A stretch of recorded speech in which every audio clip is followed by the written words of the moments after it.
Kamusta yung mga, ano yung naging diskarte ninyo sa game? Ikaw muna, Papa P. Gusto ko manalo, kaso hindi ako nanalo eh.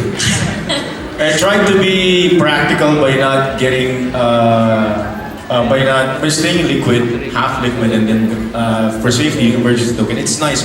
It's a good way to actually stay engaged, and also, you know, the information that you're gonna get, of course, when you're trying to shop for funds or accounts. What do you call it? Mutual funds? For your life choices, di ba? With playing for life, ang dami mong choices na makikita. And yun nga, may strategy ka, you know. Depends on how practical you are or how aggressive you are. Who won? Oh, syempre. Buti na lang dito to. Oo nga. Ang galing po, no, that Sun Life came up with this parang new approach pagdating sa advocating financial literacy and of course financial planning.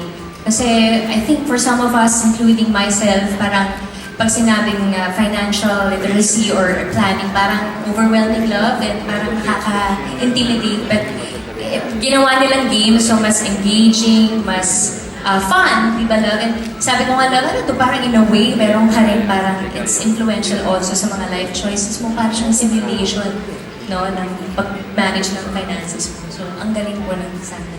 Cute. Thank you so much, Shara. Matteo, how did you find the experience? Winners na sa kamay.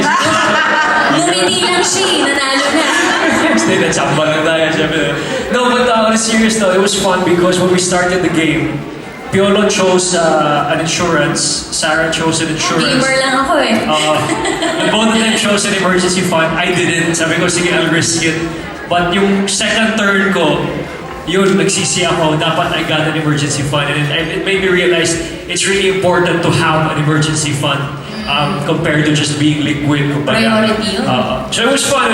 It, like what Sarah said, it really simulates, like, gives you a better understanding of different choices on your life, on the emergencies that life can give to you. Kumbaga. So, yun, masaya. Nanalo tayo.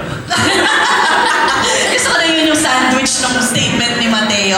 Pero for Carla naman, kasi we're talking about life choices, yung mga biglaang gastos na hindi natin ina-expect. Of course, critical illness is always one of those things that we need to look out for.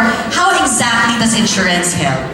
Actually, Len, sa buhay naman, ayaw natin na mangyari yun, di ba? In fact, critical illness, sometimes we just hear our friends or family members suffer from it. And it's unfortunate because sometimes you also don't have enough money to pay for treatment. Now, and this is where critical insurance can actually come in. Kasi yung critical insurance plan, actually, what it can help is to pay for treatment. So, and what's nice about the critical insurance plan is it doesn't limit yung kung saan mo gusto magpagamot. Kahit sa ang hospital na gusto mo. Because, like for example, Sun Fit and Well, it's a life insurance, critical illness insurance policy of Sun Life wherein we provide the insured a lump sum benefit upon diagnosis of a critical illness. Now, that lump sum amount, the insured can actually use it for treatment. Or, kung meron namang HMO, pwede nilang gamitin din yung fund na yun for other things. Let's say, for example, to set up a rehabilitation fund or a recovery fund. So, that's what's nice about these kinds of policies. Yan. So really, di ba, I'm sure a lot of you also experience nakabunot ng card, na critical illness, and then all of a sudden, you don't have that card that can save you. Di ba? You don't have that product that can save you, help you fund the treatment. So there you go. Pero syempre naman, realistically, may mga life wins tayo. I'd like to ask our brand ambassadors, ano yung mga life wins nyo lately? Para naman good vibes. Yung makatabi mo si Papa P. Kasama mo si Matteo Guidicelli. Wow. Di ba? Dahil pasok mo lang. May pasok ko lang, mala. Sige, sorry, Papa P. Ako, nasagot ko na. Ako, I can relate with you, Sarah. Life win ko din siya today. Papino. Ako rin. Life win ko na si Papa P. Makita mo si Papa P. Kaninong life win ang makita si Papa P today? They inspired, on a serious note, Papa P is very, very inspiring, Papa P. Piolo is really inspiring. Because, Sarah always tells me that, love, tingnan mo si Piolo. Talaga, he's, 39 years old? He's 39 and he looks so, talaga fit and he's glowing and everything. So every time I see him, I always ask him, bro, what do you do? And he says he eats once a day. So, we try, but we can't. One day lang kinakaya eh. Grabe yung once a day. Oh my God. Ikaw, Papa P, what's your recent life win? Oh, I guess work-wise, you're busy. You're doing a lot of things. I just came back from a tour in the States. We're able to do a series of shows and then back to work, and then I'm doing another movie. So I guess, all these things, they accumulate and you feel better because you get to be productive. Oo nga, and of course, dahil passion mo yan, di ba? Now, speaking of passion, of course, all of us, we have things that we want to pursue, yung mga passions natin in life, and it would help if we had, the right investments, financial investments, to make that happen. Carla, can you talk a bit about how mutual funds can help in that aspect? Okay, so mutual funds, actually what's nice about it naman, it's an investment product. Now, it can actually help us grow our money. What I like about it is as low as 1,000 pesos or even 5,000 pesos, you're diversified. Meaning, you can place in several investment vehicles with that amount of money. And what's nice about it too is, it's the Sun Life Fund managers that are actually doing the investing for you. So, depending on your risk appetite, kung conservative ka na investor, or aggressive naman na investor, may particular Sun Life Prosperity Fund that can fit you. So kung ano man yung goal or yung time horizon, mamimili lang kayo sa suite ng Sun Life Prosperity Funds that are available. And so I think it's also an investment product that is very accessible to everyone. You can do it online, so meron din si Sun Life na ganon, or you can actually purchase a mutual fund through a financial advisor if you would need more advice. And some of our winners will actually get to invest in a Sun Life Mutual Fund. Maya-maya malalaman natin kung sino yung winner na yan. But proceeding now with some questions from our friends from the press. This one is from Ken Quinto of Kapamilya Kingdom. The question goes, what advice for our brand ambassadors, what advice would you give to someone who is just starting to think seriously about their financial future? Nandun pa lang sa medyo, first steps pa lang. Medyo nag-aalangan pa siguro, but have all these dreams. What kind of advice would you give, Papa P? I would tell that person to take the risk, especially if you're young and you have that passion to, to go further in your career. You won't know it until you risk it. And that's also your safety net. Knowing that you are actually doing this for your future, so you're more, excited to work. You're more excited to wake up because you're not just paying for something, but you're building your future. Oh, it's paradox, no? It's a risk that you take, but it also the payoff is great when you go for it. What about Sarah and Matteo? For somebody na nagsisimula sa financial journey.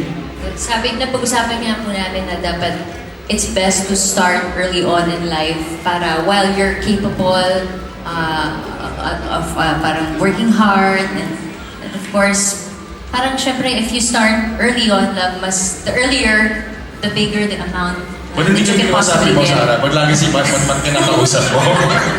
Kasi Akala ko yung sabi mo sa amin. Kasi naman po eh. Kasi naman eh. Hindi, so mabalik nga tayo sa trabaho natin kasi nakakalimutan yung trabaho pag nakikita mo yung Papa P eh.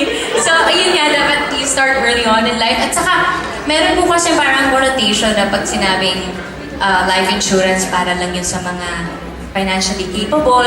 Pero nakakatuwa malaman na as minimum rate is you can open a policy by how much po? Sabi nila is 1,000? Oh, it depends actually.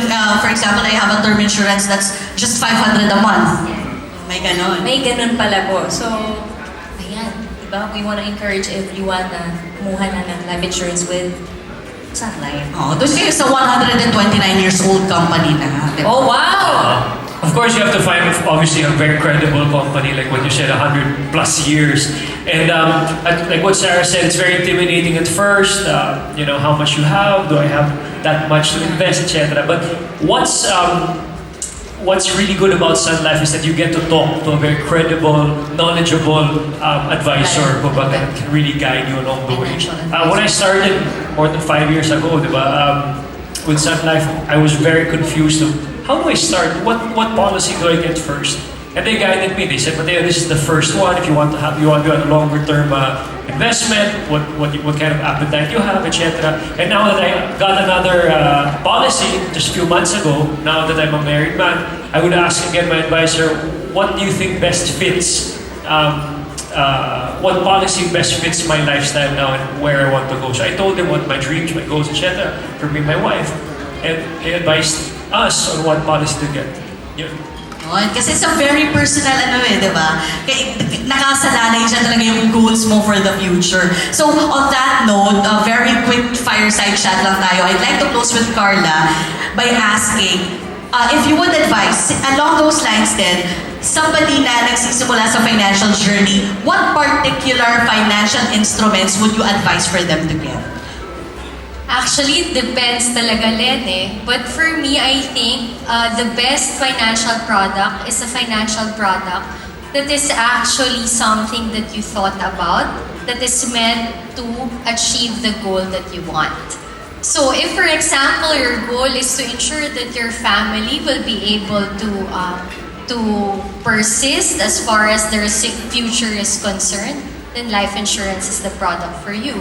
But if, for example, you think naman na, I need to keep on working, I need to be healthy because my family is actually depending on my income and hindi, kumbaga, bawal magkasakit, di ba?